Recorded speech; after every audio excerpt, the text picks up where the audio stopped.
Ladies and gentlemen, boys and girls, welcome to episode number 39 of the Run Back podcast. By the way, Merry Christmas. The Santa's elves are here this fortnight to deliver you some absolutely banging content and MMA news. Look, before I get into it, introduce the man behind the buttons. The man with the most delicious beard in MMA history.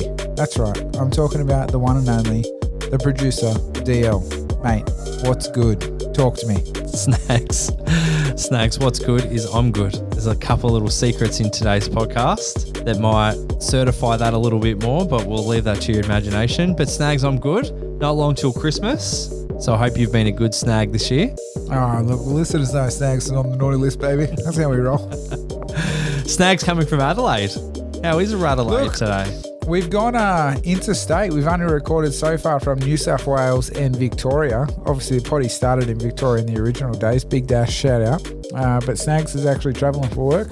Staying at the Crown. Said to the Crown, recording a potty tonight. Gave me a free upgrade because they knew about Run It Back and they just said, oh, mate, put him in the suite. Put him in the suite. So, boys, rolling views of Adelaide. Mate, couldn't be happier. Let's roll, baby. Mate, it's a nice show to do it on with a nice little upgrade. Big show today.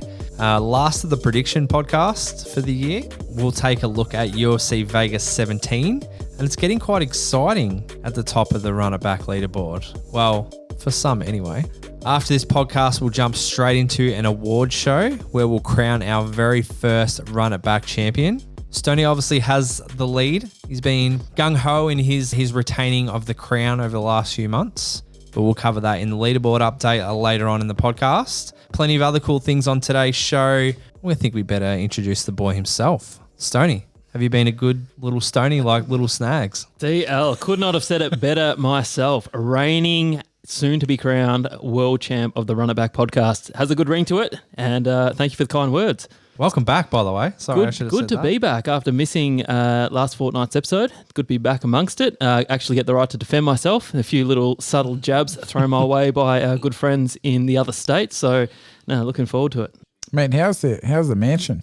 Mansion's travelling well. Just, losing my kid a little bit. Too many rooms to really, track the whereabouts of the fam. But other than that, it's going good. A lot of peace and quiet. And you win the Run It Back inaugural championship and, your life changes, Snag. So, maybe I can give you a few tips for 2021 if you're keen. Mate, firmly disagree. We all know that Deal and Snags just let you get the sponsorship money from last potty where you hosted the podcast for the first time and last time in your life, may I add. But, mate, I'm glad you used the money for a good thing and not like Snags and Deal would have supported the community, but you keep it for yourself as per usual. So I'm going to introduce one of the other boys that would have probably done the same thing as Snags and Deal. Statman, baby, talk to me. Give me a stat about Snags right now. Let's roll. I'll tell you a stat about Snags. You got an upgrade. Is that a jacuzzi in the background I can see? Well, I don't want to talk about it because I'm currently sitting in it, okay? So just let me roll, ridiculous. Okay? First time, the biggest stat of this week is first time that we're podcasting from Adelaide and a jacuzzi at the same time, boys. That's how we roll.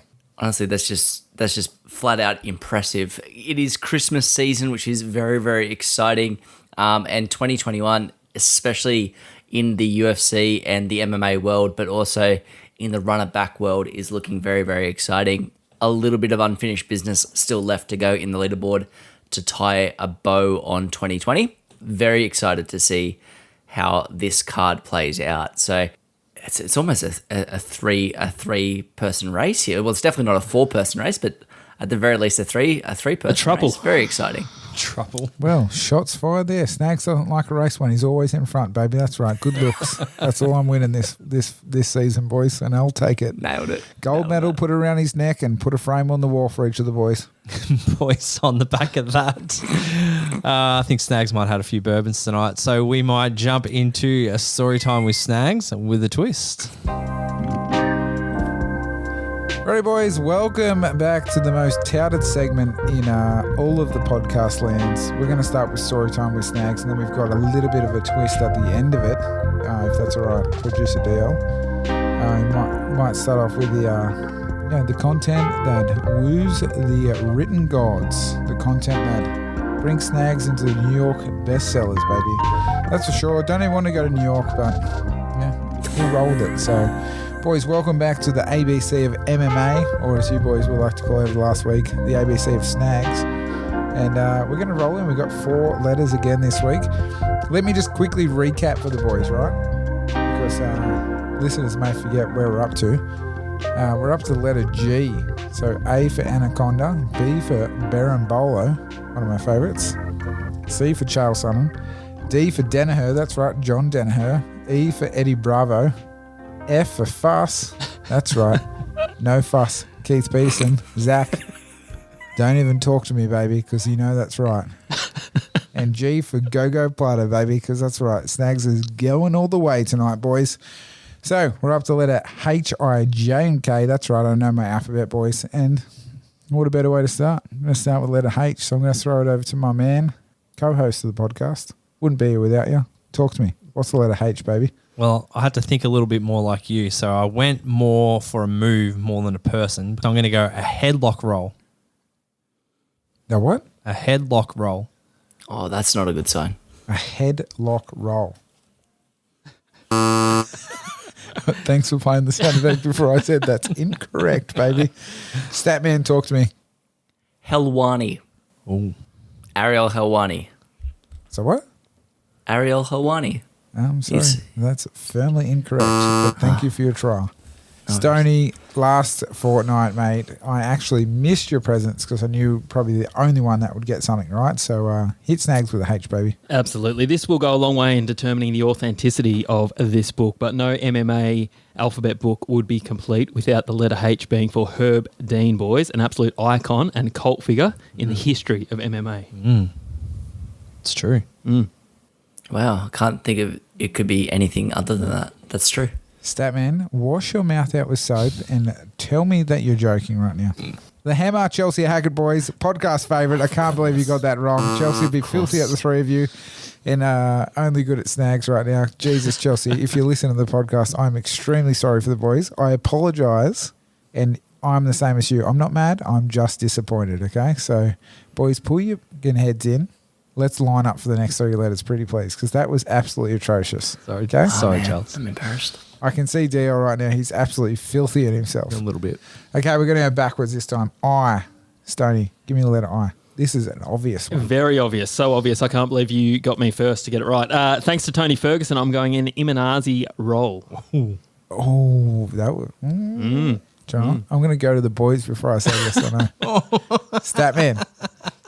I've just tried to use this to think about like what the most impact has been done to the world of MMA for I'm going to say ISO chats with snags. Oh, look out. That was actually well played. I'm going to go Dale before I give a yes or no to the boys.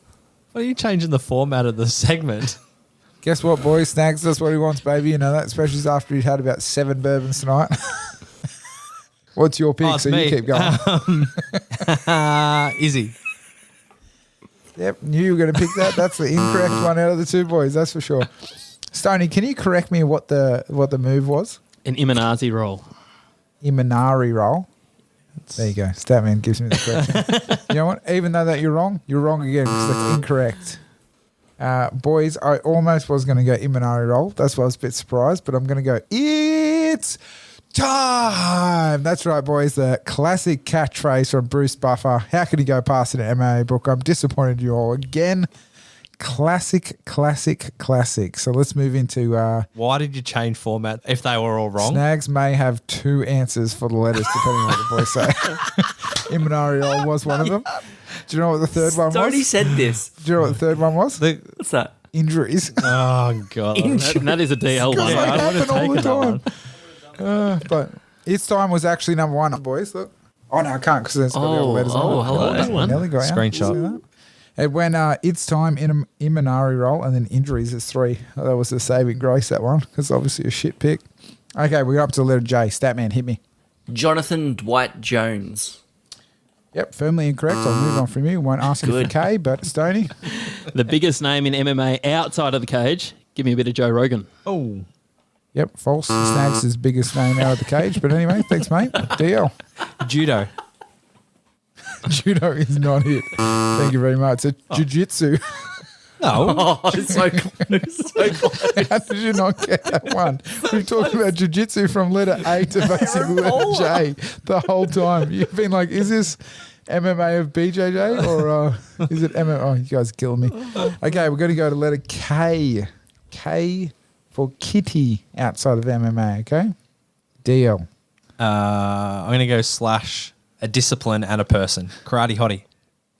Oh, yeah. Well. Oh, he's ticked himself. I'll let him wait till the end then. Okay. Statman. I'm actually going both a person and a what did you say? What did you say? DL? Person and A discipline. discipline Yeah, and a person. I'm going Karate a hottie. person and a move. I'm going Kimura. Oh. Come on, isn't it? Oh, yes. Stoney's smart. thrown his That's phone. much smarter than Snags, but it could be it. Stoney, talk to me, I baby. had Talk to Kimura, me. but I'm going to No one's change got that. one right yet. I would say a knee bar, but I'm not going to say a knee Yeah, bar but because don't. I remember that this book is being authored by the most illiterate person on the podcast. He forgets there's a silent K, so he's got that under N. And I'm going for a knockout. Give me a good old KO. Wait, no, let me just correct you for a second. You said, I'm not going to go something that's really basic. So you went from a knee bar to a knockout. Yeah, knockout. That's right. Nothing other than a good KO. Yeah, right. Hit me with that green tick, DL. Yeah, green ticks are nothing but a no, baby. That's for sure. Do you know, boys, it disappoints me that I have to give someone half a point in this, okay? I'm going to give DL half a point. Oh. it's karate, Okay. isn't it? It's karate. Because I thought no one would get that. So letter K's for karate because we've seen a couple of stances in the time, boys. And, mate, karate's just never going to die. That's for sure. Do we remember when Lyoto Machida just came in and then fucking, honestly, if you're a karate sensei, your memberships went up by about 25% for about a year and a half. Other than that, see you later, boys. So that's the 4 letters for this week, listeners. I know you're going to probably tune out from the podcast now, but please don't because we've got an absolute doozy rest of a banger for you. And I'll tell you what, next we're going to roll into, actually, boys, it's back. It's back. Run It Back Court is back with Snags, especially from one of the listeners, Punch List, has let the boys know about something. I've just got something to say. So, look, it comes, boys, with absolute disappointment that I have to address this on the podcast. Being a 4-stripe white belt, sometimes I think to myself, I should just deal with this on the mats, but I can't. Okay? Punch List has reached out to the boys from a sign of respect, Snags would say, and that's where I take this person to court, and I say it's plagiarism. Okay? We launched this podcast many, many moons ago, and Snags launched this book, moons and moons ago, boys. And what's come of it, someone's ripped us off and ripped us off quickly. We're trying to slow launch the ABC of MMA, and these bastards have gone out and gone the most generic terms ever for the ABC of MMA. I'm talking about Anderson Silva for A, Anaconda Choke. Rightio? Baron bowlers in there. B, I don't even want to talk to you about what B is, Statman. Guess what their B would probably be? I can't think of anything that it could be other than BJ Penn, that's right. Most boring thing you've ever seen in your life. Got beat by a heel hook not long ago. Jesus Christ. Plagiarism at its best, boys. Taking my idea and just taking it to the masses without Snags, letting him absolutely articulate the delicious alphabet to the fans. So, boys, I'm looking for a jury here. Okay? Guilty or not guilty for these plagiarism, ripping off con artists. Okay, DL, what's the verdict? I've never heard the whole end of Law and Order theme music. There's a whole solo at the end. It's awesome. It's guilty from producer Dylan. Guilty. Statman. So we've been running this for what, 3 months, 2 3 months now? years, it feels like, that's for sure. The ABC of MMA, and they've managed to hear the first episode, get the concept, produce a book, and start selling it in that Amazing. time. I mean, they're hardworking plagiarists. That's for sure. Guilty. Yeah, that's Guilty. right. Correct. Thank you, Stoney. So who's the defendant? Punch List. Defendant is, buddy, one of the witnesses. Right. Punchless MMA podcast, one of the witnesses. Right. And I know the boys would come to Snags' defense. Mate, they'd probably fly across the Pacific just to talk to me right now. I was going to say, if they were on the trial, I've got a lot of time for them, so I'd find them not guilty. But in light of that, yeah, they're going to have to bring the torch. The tribe has spoken. I think that's firmly guilty. Thanks, boys. Look, I appreciate the support. For all the listeners, the boys will probably release this book at one stage, and obviously it's got a lot more flavour than this bloody blatant rip-off, I would say. Blatant.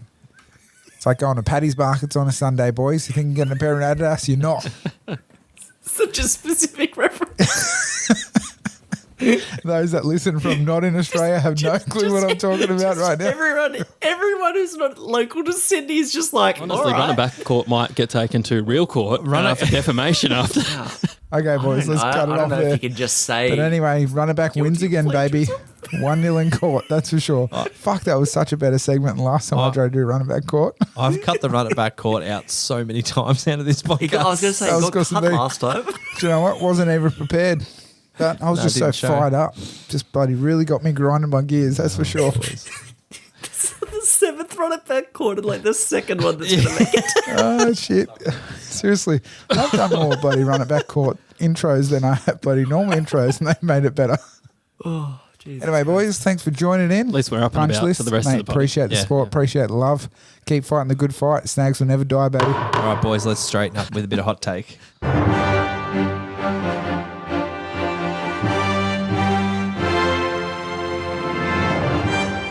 After just 21 days since their last fight, an absolute violent flyweight bout took place on UFC 256. This being the same card where Kevin Holland scored win number 5 in a calendar year. Are we moving into 2021 with fighters being more active than ever? Look, Snags going to say no. And from the premise of 2020 is just a fucking weird year.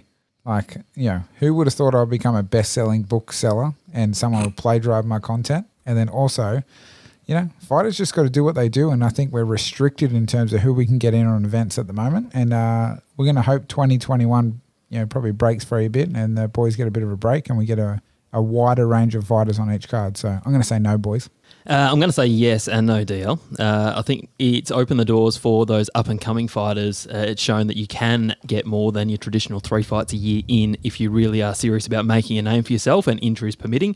I certainly don't, foresee the likes of a Conor McGregor fighting, more often as a result. So I think those fighters that are already a headliner, we're not going to see more of them. But these up-and-comers like your Kevin Hollands, that, is a great example. We might see more of them moving forward.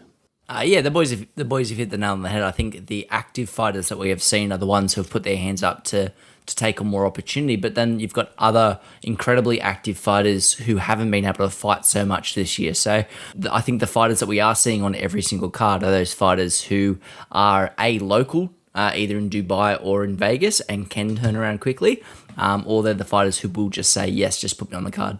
And let's go to listeners. 87% said yes, with only 13% saying no.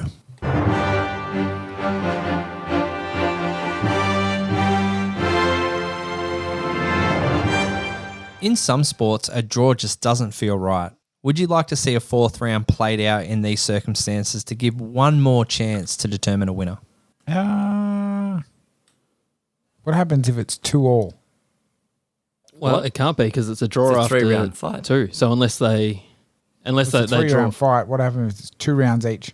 No, well, if it's 3 rounds, it'll be 2-1. You wouldn't go to a 4th It to would only go go to to the 2-2. 4th round if the If it was 2-1, If it was 2-1, it wouldn't I go don't to a 4th round. isn't that why it's 3 rounds to start with? No, from Snags. Could someone tell him how MMA scoring draws works? happen in the sport snags. They already happen because 10-8 rounds or point deductions. So No. what this Firm no. question is, I don't want to talk to you anymore. Firm no. Okay. It's making more and more sense how Snag's got a 3rd out of 3 people in jiu-jitsu tournament. So true. Oh, wait, I just thought to myself, they have to be at 1. But why would they be at 1-2 and then go to a 4th round? We have draws. They wouldn't do that. No, I'm still a no. Okay. The level of intelligence here, Dale. He might be, the 2nd best book seller, being the only person to release a book on the podcast. So,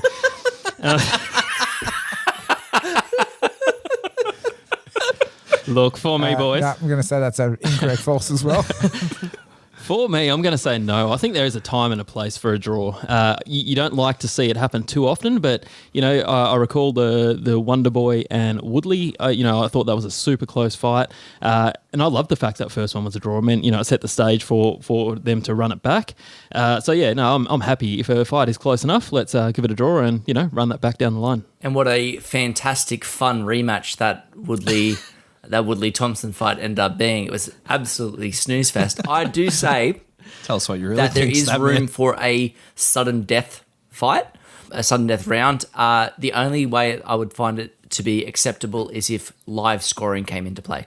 If the fighters knew heading into the third round that things might be even, and then the third round was close or could have had a 10-8 round, at least then the fighters would be somewhat aware that there is a possibility of a fourth round or a sixth round in a five-round fight. But I just think that anytime you go to the decision, the fighters wouldn't be able to relax until they heard, because there's been some crazy scorecards come out where fighters have just randomly got them. So I think it has to come into play with live scoring. Let's go, listeners. A lot tighter than expected. So 58% said yes, 42% said no. I thought most of the listeners would have been snags on that 2-2, baby. I think our listeners are smarter than that.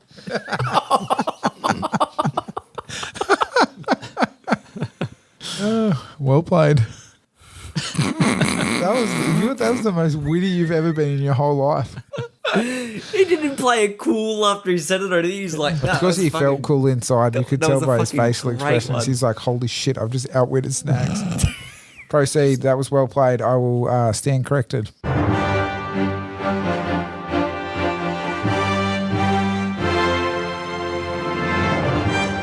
Last week, Dana White announced up to 60 fighters will be cut from the roster. Large cuts and turnover of players in big leagues like NFL, NBA are a normal part of business.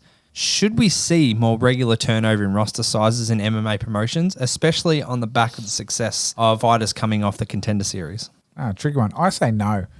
I say just cut the people that aren't winning fights, for one, and just keep rolling them. Like, what's the harm in having a big depth roster? Can't see one. Yeah, look, it is a tricky one. I think the harm in having a big depth roster is you can have a lot of fighters that just don't get the attention or the opportunity that they deserve. So sometimes culling it back and ensuring that everyone gets a bit bigger slice of the pie, not in terms of, just financially, but also opportunity and exposure. I think that could be a benefit. What I do like is being a loyal follower, it's tough to see the likes of Anderson Silva and Yoel Romero getting, a gentle nudge to move on. But historically, you look back and you look at the likes of Chuck Liddell, Tito Ortiz, people that were kept around for just far too long and went on, ridiculous 1-8 records to finish their career. I'm glad the UFC, in 2020 appears to be moving past that, where they're being a lot more, proactive in giving the tap on the shoulder when a fighter's time has come and they've run their race in the UFC. They're not keeping him around just for namesake, and I don't mind that. Yeah, but Statman, how many per division is signed to the UFC? Like, tell me the actual number. It's a huge number. So they've got about 600, 700 fighters at the moment. It's a lot of divisions. There's about 10 divisions, I think, or 11 divisions. But the women's featherweight, for example, has like 4 fighters in it. So some divisions like lightweight and featherweight have a huge roster, huge stable. There's fighters in the lightweight division that if they were welterweight, they'd be top 15, and they're not even in the top 30 of their division. So some level of depth is needed. What I would love for the UFC is to cut these 60 fighters and then don't just in a year or two get swollen back up to this ranks. What the UFC needs to do is switch to a fortnightly show rather than a weekly show, and then have 15 fights on the card.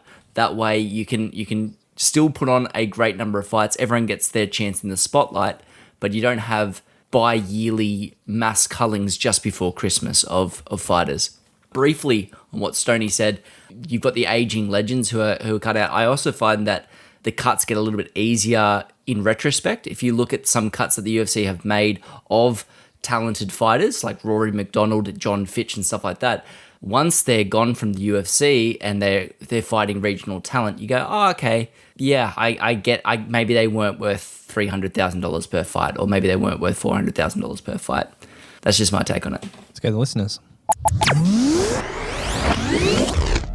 57% said yes, 43% said no.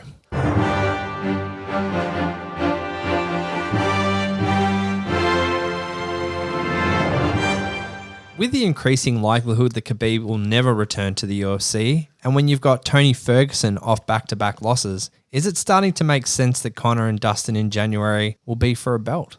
No, I disagree firmly from Snags. I think the boys got to roll their back way into that division and try to work their way up to a title rather than be given it. I know name value would be very tempting, would be for myself also, but Snags is going to say a firm no, and he doesn't say no very often, boys, that's for sure.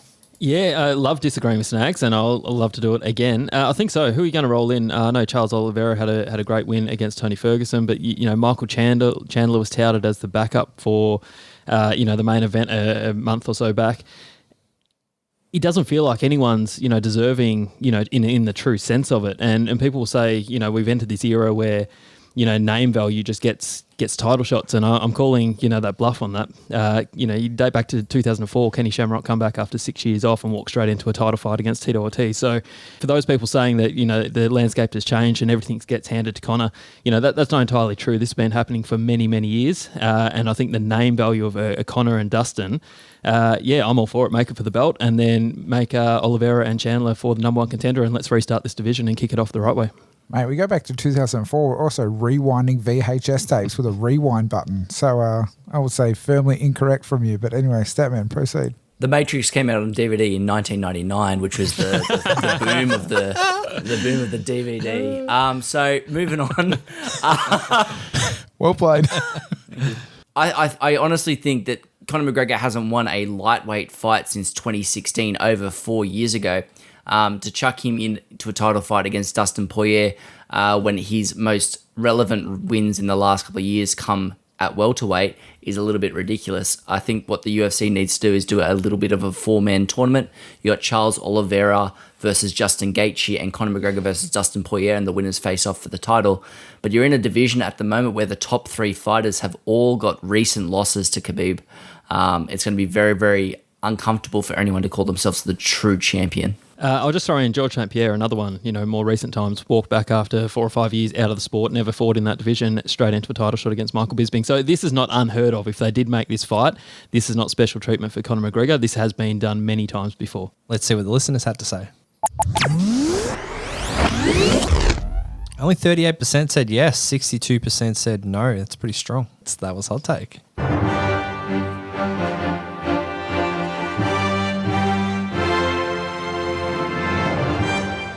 We did it in the last episode. We like to tag on a little listeners' questions straight from the people. This week's one is from a friend of ours. Dylan, not Frank. Get inside me. Plays a bit of small bat with the boys on the weekends occasionally. Ascendant MMA is his account. Good little account. A lot of breakdowns, really good, and they've started doing some video editing as well. So if you want to check him out, check out that's Ascendant MMA. Let's go to Frank's question.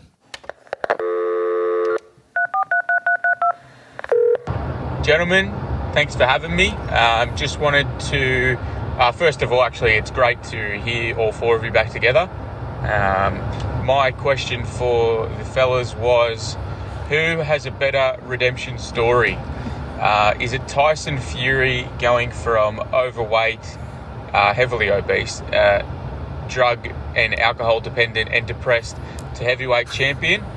Is it Michael Bisping from one-eyed journeyman dead shit to middleweight champion of the world? Is it Snags coming last, not third in his jiu-jitsu tournament to not really doing much else? Or is it the boys going 0-3 in the small bat and then bringing it back and winning one on the weekend? Thanks for having me, boys. Look forward to hearing your answers. Cheers, boys. Frank, not Dylan, baby. I just can't encapsulate in words how much I love and appreciate you, for one. Secondly, to answer your question, obviously it's the boys, the fund managers, going 0-3, then absolutely clawing their way back through extensive research and sifting through the Ukrainian and Russian table tennis files to give the boys a win one weekend. Feelings were extremely low in the small back group as we went into it, but the boys pulled through, and I think there's no better redemption story than through the fund managers delivering for the boys. So I'm going to go with the small back boys. Statman? I've got to say it's probably Frank, not Dylan, honestly, because Lord knows us on the podcast know how hard it is to gently squeeze some constructive feedback to Sugar Snags. And here we have Frank, not Dylan, saying he's gone nowhere in his life and he gets praised as the love of Snags' life. Jesus Christ, we show up to a podcast ideas meeting without like the lemon in the water. He's gone. Snags is gone. He's chucking a fit and walking out the door. And here's Frank walking in with the great Ascendant MMA Instagram page insulting Snags to his face, and he gets love and praise. I'm impressed personally. Look, I firmly disagree. It's lime, not lemon. That's why he's always upset. That makes sense. 2, we're usually over Zoom, so you can't present it to me anyway. 3, I can't count to 3, so I don't know. He's done. Proceed. Stoney. Boys, I'm not part of the small bat run, but watching from afar, it's like poetry in motion, just watching that all unfold. But I will say, as a big fan of the Count Mike Bisping, nothing pleased me more than seeing that man touch gold. One of the few genuine people I believe never juiced during the TRT era. It was great to see him, touch gold by the end of his UFC career. And boys, I thought I'd just weigh in quickly there. The small bat is dear to my heart, so I'm always going to go to the small bat.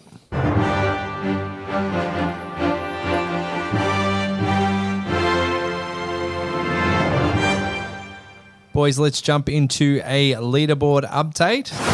Statman, do you want to take us through the results from the picks that we did for UFC Vegas 16 and UFC 256? Perfect. So we picked the main event for UFC Vegas 16. Marvin Vettori defeated Jack Hermansson by unanimous decision.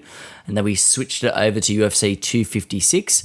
Rafael Fiziev defeated Renato Moicano by KO in the first round. Cyril Gane defeated Junior Dos Santos by TKO in the second. Kevin Holland defeated Jacare Souza by KO in the first. Charles Oliveira defeated Tony Ferguson by decision. And Davison Figueiredo and Brina Moreno fought to a majority draw.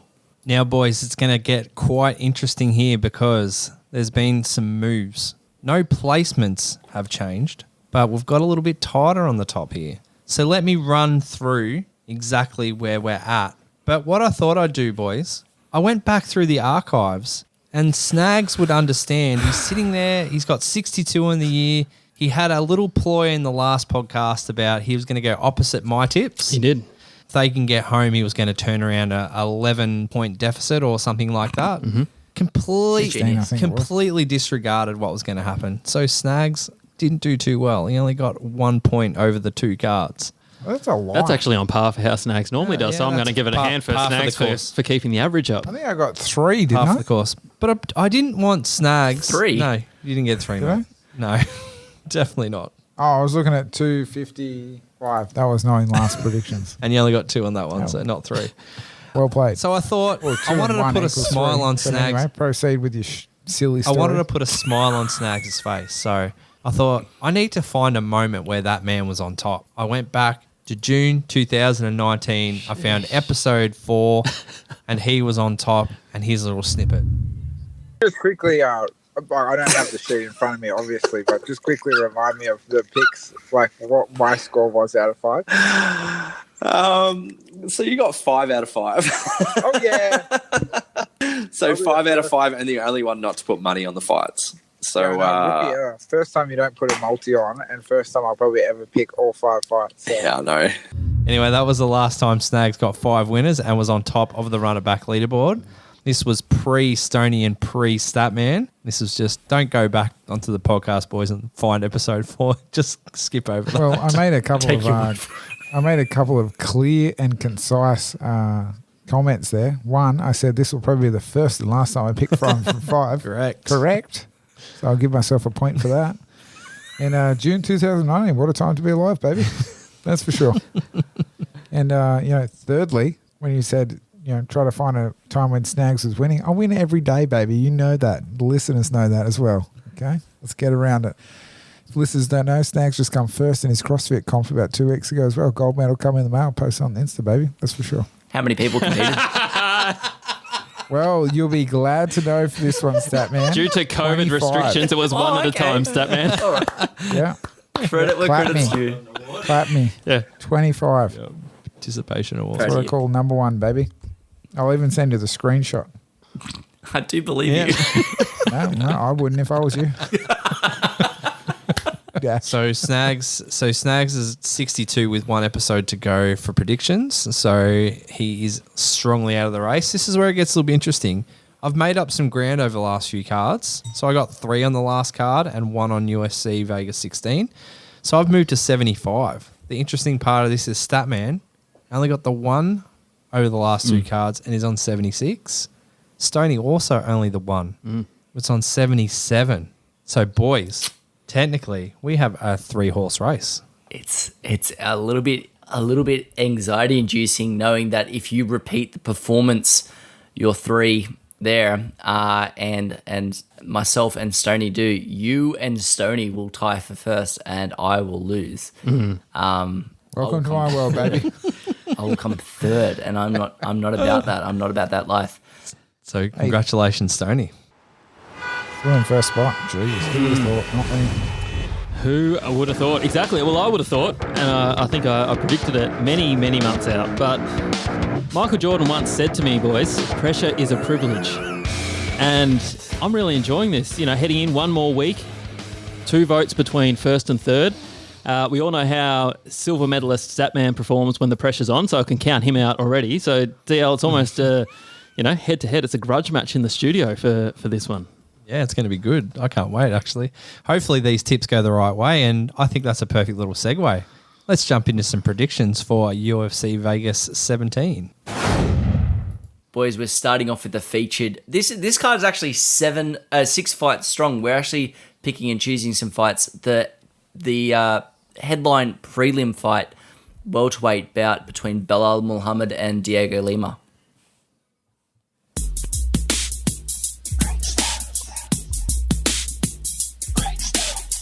Diego Lima has followed an interesting pattern since starting his UFC career.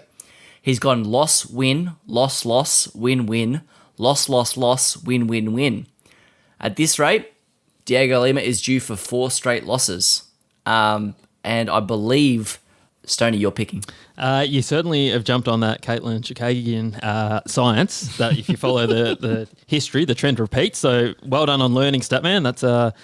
That's very good of you. Diego Lima fought, ironically, on the card that brought all the boys together in Melbourne. Had a decision win in a fairly close fight from memory. Can't remember him doing anything since then. He's just someone who strikes me as a bit of a journeyman. Belal, I just think he's light years ahead, and I'm not going to go into too much detail because I don't want to talk the Statman out of his terrible pick, so I'm just going to leave it there. But Muhammad all day for Stoney. I don't much like trash talking fighters who obviously have a lot of skill and a lot of hard work that have gone into their practice. But honestly, the biggest win for Diego Lima is that his brother is Douglas Lima, Bellator welterweight champion.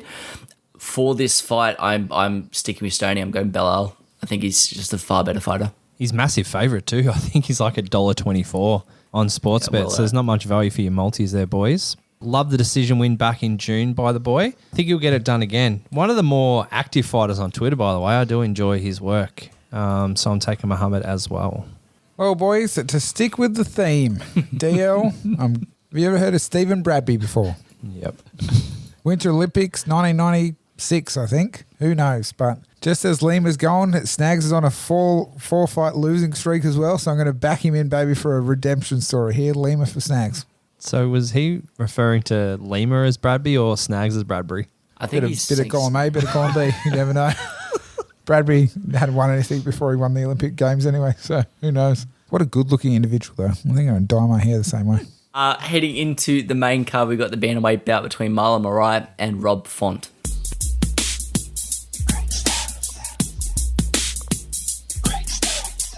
Marlon Moraes will be returning to action just over 2 months after a TKO defeat to Corey Sandhagen, but this is not unusual for Moraes. Whereas some fighters like to take extended leaves after their losses, Moraes has returned with stunning quickness.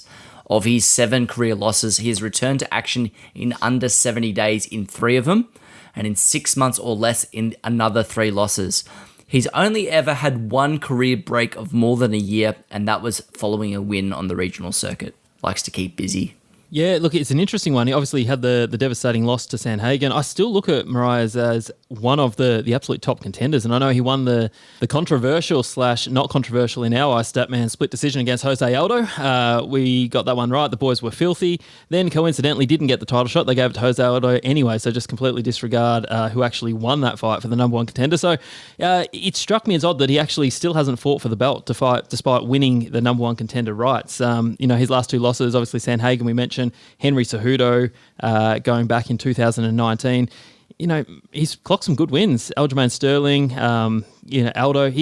I really just look at him and think he could still touch UFC gold at some point, as unlikely as that may seem, coming on at 1 win and 2 losses in his last 3. So I'm going Marlon Moraes in this one to defeat a fairly lackluster Rob Font. Marlon Moraes for me in this one as well.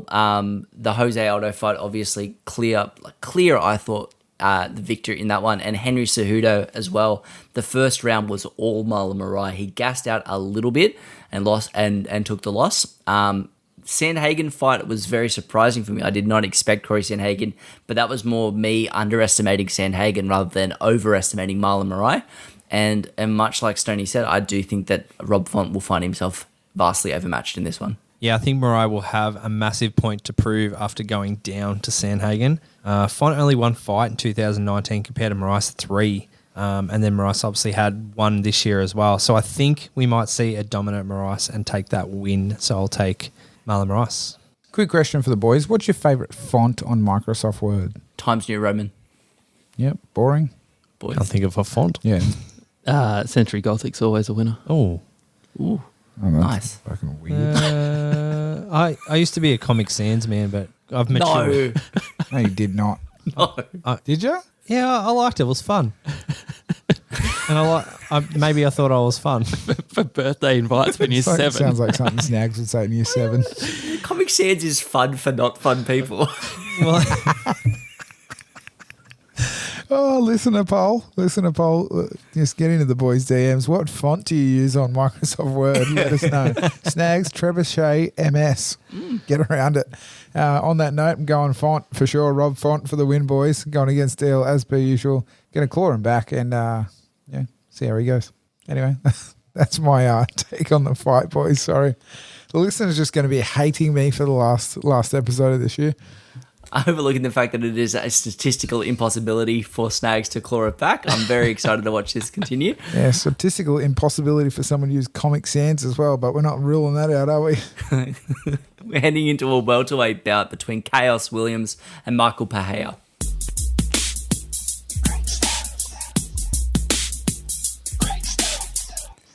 As we mentioned in the hot take, fighters who are fighting this year are doing so with much more frequency. Chaos Williams is looking to go 2 wins in 2 months after his 32nd KO of Abdul Razak Al Hassan. He's no stranger to the quick turnaround though. Last year he took fights on September 25th, October 26th and November 27th to close out the year, winning all 3. Yeah, look, this is an interesting one. This is one of only 2 that I really, grappled with who I'm tipping, and it was really hard. The momentum has been with the active guys this year. We've seen it with Kevin Holland, Shemaev. I'm going to buck the trend. Pereira is just an enigma of an MMA fighter. He does a lot of just very peculiar stuff inside the cage. I would say if Sugar Snags ever took to MMA, the only fighter he would possibly be similar to would be this one. And where the critical point of difference is Pereira is actually a really good fighter. And that's where I think the difference between him and Sugar Snags. But he's going to get a win. I think he's just got a bit too much more experience. He's going to outclass Chaos. Chaos, what is 57 seconds? Did I read that right? That's his total cage time. Between two fights. Yep. Obviously, dynamic finishes in both of them. Marlon Vera against, that was another one. I'm going with the experience, bucking the trend of the momentum carrying the guys through 2020. This is getting a little awkward. Chaos Williams, I've watched a bit of his regional stuff as well. He's good. He's UFC ready, but maybe a little bit overhyped based on his performance in his 57 seconds 2 wins in the UFC. Michael Pahea, because he is a flashier fighter, maybe a little underrated. In his last fight out, he looked awesome. He looked fantastic. I severely underrated him until his last fight, where he showed that his grappling is far better than it had been shown. His cardio looked better as well. I don't think that Chaos Williams will be able to KO him quickly due to the style and the range that Michael Pereira fights at. The two guys that Williams KO'd quickly have a much more upright stand-up fighter, a traditional stand-up approach. I'm taking Michael Pereira in this one just because I think that Chaos Williams will struggle to deal with the unorthodox approach that Pereira brings. It should be a very interesting fight. God damn it, Stoney, I hope that we go different at some point tonight, because I'm worried that I will not be able to overtake you. Stop worrying about him, Statman. You start worrying about me because I'm on Chaos Williams, buddy. I'm on this hype train. This hype train. Dominant victories, and a third would put this division on notice for him. But I do feel he's slightly overshadowed by Chimaev. A little bit in the fact that some people would love to see them match up as a fight. But That'd be crazy. It'd be absolutely ridiculous. The Chimaev's path, they've obviously gone in different directions, and the UFC's are obviously really pushing that the other way. If Chaos can get a big win, look out. Chaos and me. Look, Snags is going to defer from his original plan from last podcast. I'm going to go Chaos as well, boys. Heading into the co-main event, it's a bantamweight bout between Jose Aldo and Marlon Vera.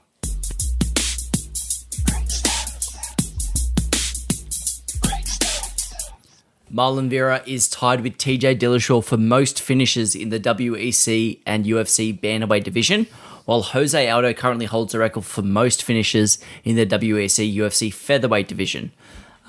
Stoney, give us your pick. Yeah, the drop down hasn't really gone according to plan for Jose Aldo, with back-to-back losses over against Moraes. Obviously, we spoke about the decision. Also, Peter Yan TKO in round 5 at UFC 251. In a fight, I thought he actually looked okay, boys. In the early stages, he even on the judges' scorecard took round 2.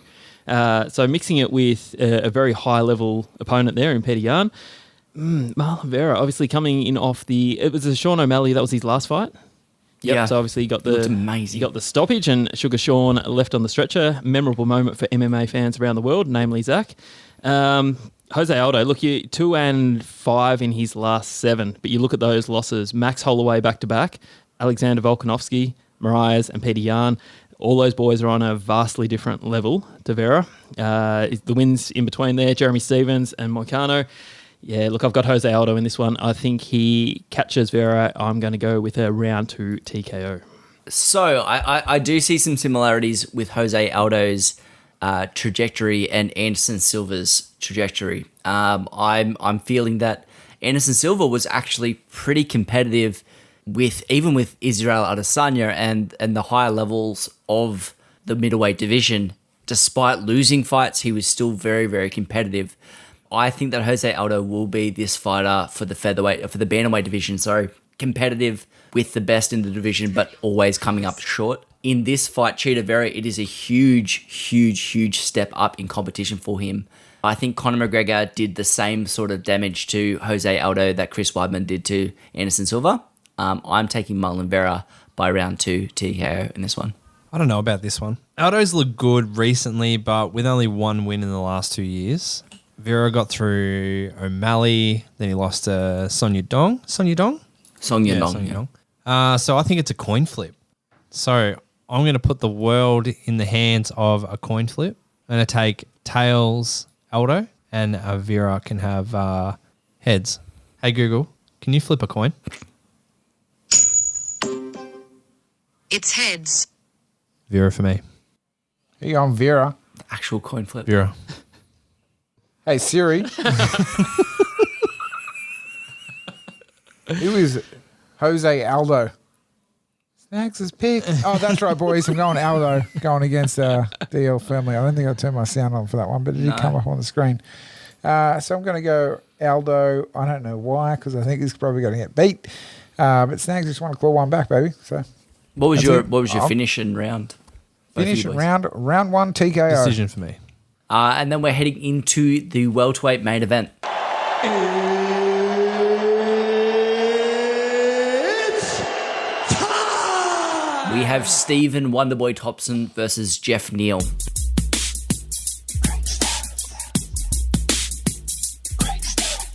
Boys, I want you to get yourself ready for this one. This one's a little out there, but hear me out. Stephen Thompson and Chuck Norris are connected in more ways than you'd think. The most obvious connection for the two is that Thompson was the #1 fighter in the World Combat League, which was Chuck Norris's full-contact kickboxing promotion. Next, Stephen Thompson's brother-in-law and Brazilian Jiu-Jitsu coach Carlos Machado taught BJJ in the same building that Walker, Texas Ranger was filmed, leading him to being in a few episodes of the hit show, as well as assisting with the fight choreography. Finally, Thompson's other brother-in-law is Chris Weidman, whose most famous opponent, Anderson Silva, threatened to bring Chuck Norris to the cage when Steven Seagal didn't help the Spider secure the victory in the first bout. Yeah, great fight, boys. Another really, really close one. Thompson, very high-level striker, obviously. But at this stage of his career, I'm just unsure that he has that many ways to win bouts besides piling on the points and winning a decision. Whereas I look at someone like Neal, I just think he's got more methods or more ways to victory in this one. As you might expect from someone nicknamed the Hands of Steel. He got a lot of power in the gloves, but that said, he's also very technical when it comes to his striking and the way he presses forward and closes that distance. It's a fascinating matchup because Wonder Boy, obviously with that karate stance, maintains distance very well. But I'm going for Neal with a round 3 TKO in this one. I reckon he gets the job done. Probably the most disappointing thing for me was Stephen Thompson joining the UFC. I think he was 33 at the time. And he was only 5-0 in MMA, so he had to learn Brazilian Jiu-Jitsu, he had to learn wrestling quite late in his career, and he's done a phenomenal job, obviously challenging Tyrell Woodley twice for the title. Despite his age and despite the challenge that Geoff Neal presents for him, I do think that Stephen Thompson has the tools to take this fight. I'm going Stephen Thompson, and I do completely agree with Stoney. I do think that his best path to victory for this one is outpointing Neal en route to a 5-round decision. Hands of Steel, Geoff Neal within 3 rounds for me. Love myself some Wonderboy Thompson, but Neal hasn't lost a fight since 2017. Thompson now pushing, he's like 37 going on 38. He's 37. I think he's only won twice since 2017 for the flip side of that. So, but Thompson only fights the best, and the names that he's lost to are pretty big names in this sport. He does have a win over Robert Whittaker back in 2014, so it's like 6 years ago. That's wild. Knocked him out. Yeah. So Geoff Neal, I know I said within 3 rounds, but I feel I've got to be a little bit more strategic now that I wasted one with a coin flip. So I'm going to take a decision, Geoff Neal, for me. Boys, Stag's going to go Wonderboy Thompson as per usual against DL as we roll into the last picks of 2020, baby. No real reason. Not going to give any reason until 2021 because there's really no point behind it. But I love his stance, and K for karate, boys, coming into play for this one, that's for sure. Boys, that rounds out our predictions for 2020. We will have our winner on our award show, which will come up the first podcast of the new year. But boys, time to jump into a little runner-back punters club.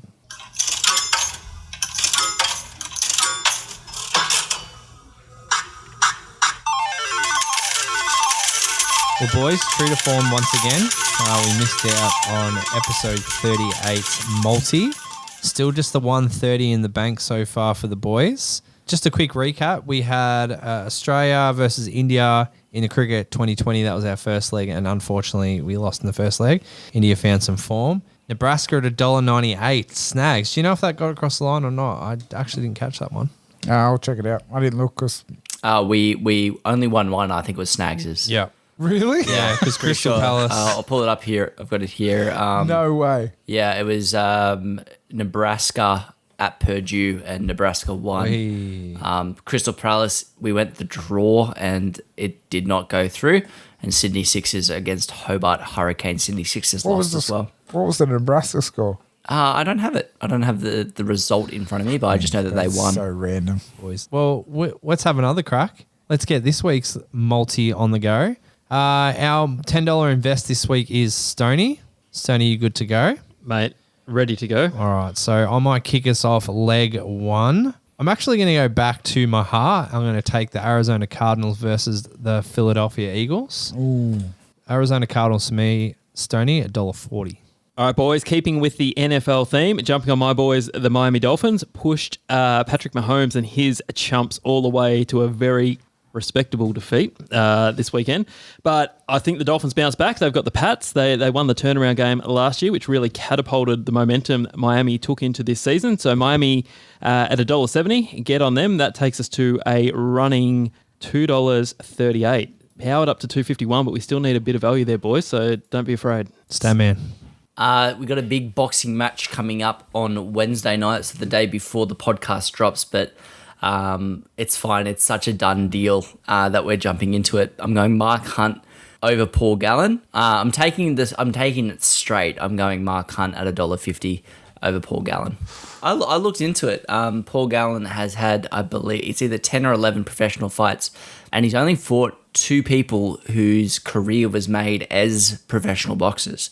The rest of the assortment that he has fought are all former league or union or other rugby league aficionados. So not the greatest competitive spirit. And then he goes up against Mark Hunt, who, yeah, he's a little bit old, but the man is a kickboxing legend and has been fighting around the world since the 90s. Like, this is such an insane step up. If you go into every one of Paul Gallen's opponent's page, it says he's a former rugby league player who also boxes, or he is a union player who also boxes. If you go to Mark Hunt's, it is cage fighter. This dude fights for a living. It reminds me of a couple of scenes from 300. Mark Hunt is a fighter, so it's kind of crazy. I think it's a no-brainer. Beautiful. Takes us up to $3.57, up to $3.85. Snags, hope you're going to bring some value. I got a little bit of value for the boys, but, I first thought, sorry, that I'll throw out to the boys just questioning if you would think this would be a safe bet. Doesn't sound like something Snags would do, would he? Oh, my God. I'm going to ask the boys, okay, if we were going head-to-head, right, and we were 1-0, like the team you were thinking about back and had one game versus 0 this year, and then they're on a 6 from 10 win streak, versus an opponent of 2 from 12, would you back him in at $1.50? We're doing a small bet. You're doing a small bet in the multi. Sergio Burve, baby, Liga Pro. We're going in the multi as long as Stoney submits it tonight because they're playing at 3 a.m. tomorrow, which is Tuesday. It's Tuesday, so this leg would have been done by the podcast gets released. Sergio versus Dimitri Lenvinicchio, baby. That's right. Paid $1.50. Sergio is currently 6 from 10. I'm bringing a bit of small bat to the potty. Okay, and I'm hoping next fortnight we get to release what would be the usual fund managers. Victory for the boys. Okay, and Sergio is going to lead the charge. He's currently 6 from 10. Dimitri 2 from 12, and Sergio's 1 from 1. So what can go wrong, boys? Chuck it in. Sergey Burov, B-U-R-O-V, that's the man of the moment, man of the hour. Yeah.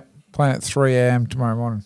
Waking up to a bit of small bat fun, boys. That's right. Grab that handle and get ready to roll because we're going to 3 games left in that multi. 3:30 by my watch, Sugar Snags, but the point remains. Oh, sorry, I'm on South Australian time.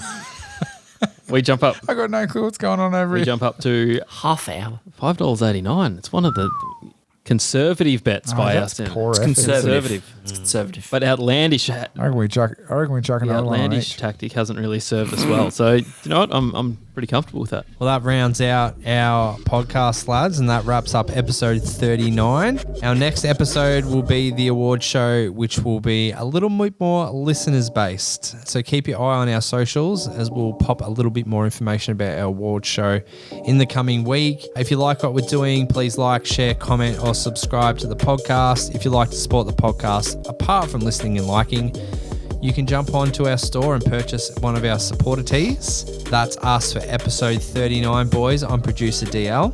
I am Sugar Snags, baby. I'm Statman. And my name is Stoney. And we'll run it back with you all on the next Run It Back podcast.